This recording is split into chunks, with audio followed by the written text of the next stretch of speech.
you want to introduce people who you are? My name is Ryan Warren, Director of Marketing at Concept Control. Right. Here's the $5, $20. Can you describe to the audience the length and the width? Are they the same? Are they different? Can you describe who the manufacturer is? So the bills are about the size of they're the same size, but the size of an iPhone. They're manufactured using high quality, high tech paper. They look very similar. A lot of security features. Yeah, there's security features. Made by the same company. Yeah, who's the company that made them? Yeah, I would assume they're made by the same company, yes. Bank of Canada. Bank of Canada, yeah. There's features on there such as... do you want to hold both of them so people can see the difference? So they're very similar. You can see the security features. There's also Braille on the bill, so if you're visually impaired, you can tell the difference between a 20 and a 5. You can tell by color.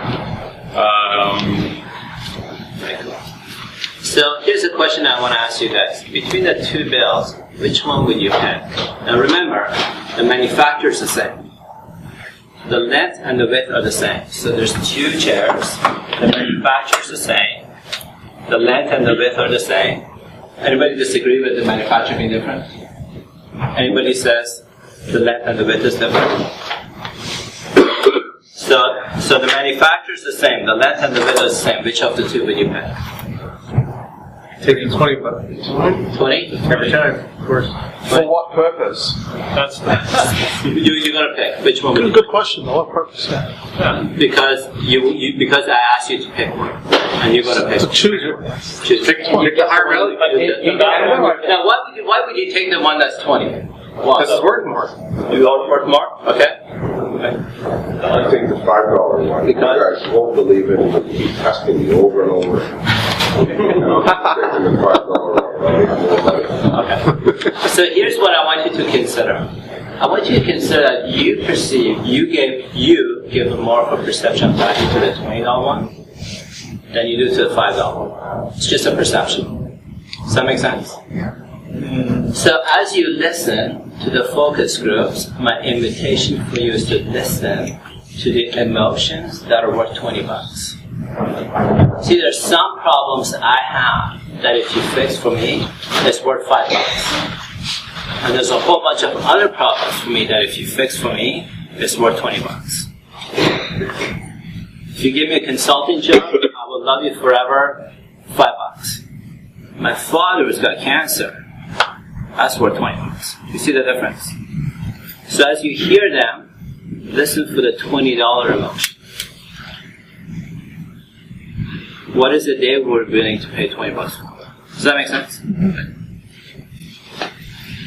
So I want to introduce you to a concept I learned at university called dialectic.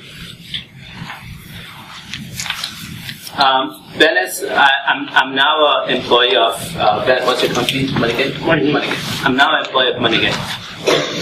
Some of you guys are employees of companies, and then you get that new boss, and somehow you don't like the new boss. What do we do when we don't like that new boss? Tell them.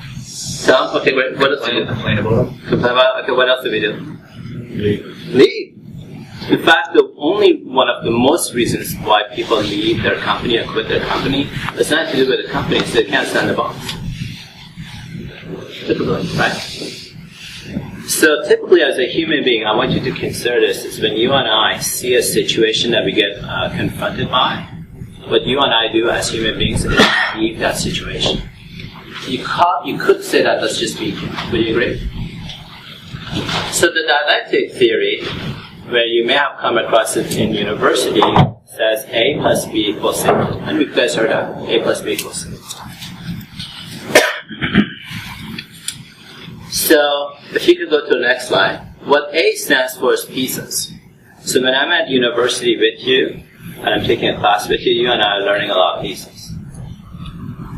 And what B stands for is what we call the antithesis.